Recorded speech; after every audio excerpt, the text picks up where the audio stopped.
Hi అండి, welcome to my YouTube channel. Bigg Boss season 8 12th week nomination ప్రక్రియ అయితే జరుగుతున్నది. సో మొత్తానికి అయిపోయింది కూడా. సో నిన్న జరిగిన ఎపిసోడ్ హైలైట్ పాయింట్స్ గురించి డిస్కస్ చేస్తాం. సో నిన్న జరిగిన 1 అవర్ షో అయితే హాఫ్ అన్ అవర్ దగ్గర హాఫ్ అన్ అవర్ అంటే 30 minutes షో అంతా షోని ఒక నామినేషన్ ప్రక్రియ మీద జరిగిపోయింది. వీడి చర్చ, చాయ్ చర్చ, ఏ చర్చ అనుకోండి. మొత్తానికైతే సోనీ అయితే బెదర్ కొట్టింది. దెబ్బకి నిఖిలే డైలమా అయిపోయాడు. సో ఇక్కడ ఎవరు తప్పు ఎవరు రాంగ్ అని మనం డిస్కస్ చేసుకుందాం ఓవరాల్గా. సో ఫస్ట్ నామినేషన్ అయితే సోనియా అయితే ప్రేరణ చేసింది. ప్రేరణ ఎందుకు ఇప్పుడు వాళ్ళిద్దరు జరిగిన టాపిక్ నామినేషన్ ప్రక్రియలో థర్డ్ పర్సన్ పేరు తీయడం తప్పు. అది వాళ్ళ వ్యక్తిగత విషయాలు ఏం తీయడం తప్పు. సో ప్రేరణ అయితే తన ఫస్ట్ నుంచి ఎలా ఉందో అలాగే ఉంటుంది, అలాగే ఉంది కూడా. తను మారదు. తను అట్లే లాంగ్వేజ్, బాడీ బిహేవియర్, షేమ్ చేయడం, ప్రతి ఒక్కరిని ఇన్సల్ట్గా అని చెప్తూనే వస్తుంది. నేను గత వీడియోస్ చేస్తున్నప్పుడు అంతా చెప్తున్న ప్రేరణ ఇలా చేస్తుంది, కరెక్ట్ రాంగ్ అని. సో ప్రతి ఒక్క కంటెస్టెంట్స్ ఆల్రెడీ ఎలిమినేట్ వచ్చి సేమ్ అదే పాయింట్ ఆఫ్ వ్యూలో ప్రేరణ గురించి చెప్తున్నారు. సో అదైతే పక్కన పెట్టేద్దాం. సో నిఖిల్, సోనియా, యష్మి వీళ్ళు ముగ్గురు జరిగిన నామినేషన్ ప్రక్రియ అయితే హాఫ్ అన్ అవర్ వాళ్ళదే. నేను అంత షో అంతా వాళ్ళదే అయిపోయింది. ఎందుకు అంతగా చేయాల్సిన అవసరం ఏముంది అనిపిస్తుంది. ఇక్కడ సోనియా కావాల్సి చేసిందా లేదంటే ఎందుకు అలా చేసింది అర్థం కావట్లేదు. ఇప్పుడు వాళ్ళిద్దరు జరిగిన మాటల గురించి ఈమెకి బయట వచ్చి అలా జడ్జ్ చేయడం కరెక్ట్ కాదని నేను అనుకుంటున్నాను.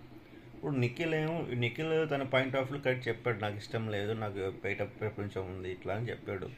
ఆ ఫీలింగ్స్ కట్ అయిపోవాలి. దాన్ని మళ్ళా ఎలా లాగదీసి దాన్ని ఇంకా పెద్ద చూపించి భూతత్వంగా నిఖిల్ని బ్యాట్ చేయాలనే ఉద్దేశం వీళ్ళకి ఉందేమో అని అనిపిస్తుంది నాకైతే. ఇక్కడ నిఖిల్ తప్ప యష్మి తప్పుదా అంటే నిఖిల్ 100% తప్పు కాదు, యష్మి తప్పు. నిఖిల్ ఎప్పుడు ఆ విధంగా బిహేవ్ చేయలే లవ్గా అని, మళ్ళీ లవ్ బోధం మూవ్మెంట్ ఇవాళ ఎప్పుడు. యష్మిని తనకు ఇన్స్టెట్ చేసుకొని నిఖిల్ని ప్రేమిస్తూ దగ్గర కావాలని చూస్తుంది. నా డ్రీమ్. ఆ డ్రీమ్లో నిఖిల్ ఎందుకు ఊహించుకున్నావు? వేరే ఊహించుకోవచ్చు కదా. ఆ తప్పు ఎవరిది? నీ తప్పు పెట్టుకుని నిఖిల్ని బ్లేమ్ చేయడం ఎంత తప్పు. అది సోనియా తీసుకొచ్చి నిఖిల్ని నామినేట్ చేయడానికి పెద్ద తప్పు. సో ఏమనుకుంటున్నారు? అలా చేయడం వల్ల నిఖిల్ని బ్యాడ్ గారు, మీరే బ్యాడ్ అవుతారు. సో ఇక్కడ నిఖిల్ అయితే 100% తప్పేం కాదు, 100% రైట్.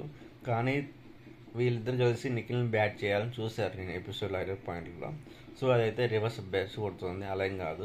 సో అంత జరిగిన తర్వాత యష్మి అట్లా నిఖిల్ మీద గెలుస్తుంది. మళ్ళీ లాస్ట్ తిరిగిపోతే అతనితో బాగా కూర్చొని మళ్ళీ లాస్ట్కి బాగా క్లోజ్గా మాట్లాడుతుంది.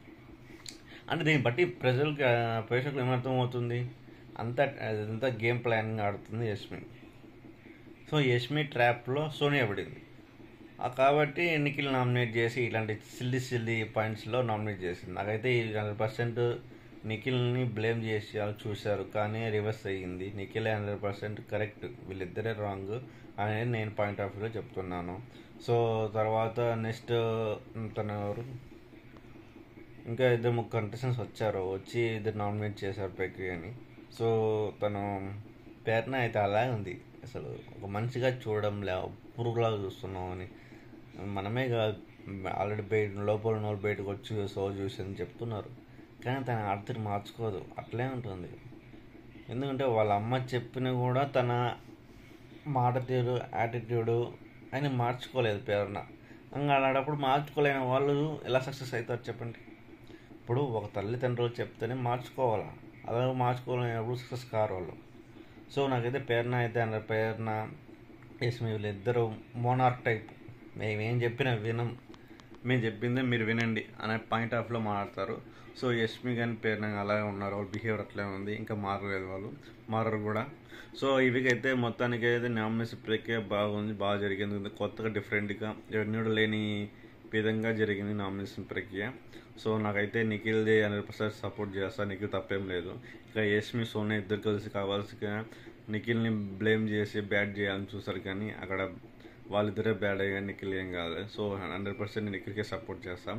సో ఈ విషయంలో అయితే యష్మి మాత్రము ఎవరు డ్రీమ్ చేయమన్నారు, ఎవరిని నీ డ్రీమ్లో తను నాకు ఆడుకున్నావు, వేరే వాళ్ళు డ్రీమ్ చేసుకోవచ్చు కదా, నిఖిల్ని ఎలా డ్రీమ్లో చేసుకున్నావు, ఆ తప్పు నీదే కదా ఫస్ట్ ఆఫ్ ఆల్. సో నువ్వే బే సారీ చెప్పా, అంతేగాని రివర్స్ అటాక్ చేస్తే నువ్వు ఫెయిల్ అయిపోతావు. ఈ వీక్ అసలు నువ్వు సో తన పేరు యష్మి కానీ పృథ్వీరాజు ఇద్దరు ఒకరు హౌస్ నుంచి వెళ్ళిపోతారు డ్యామ్ షూర్గా. సో మొత్తానికి ఓవరాల్ రివ్యూ ఇది నచ్చితే లైక్ చేయండి. Thank you very much.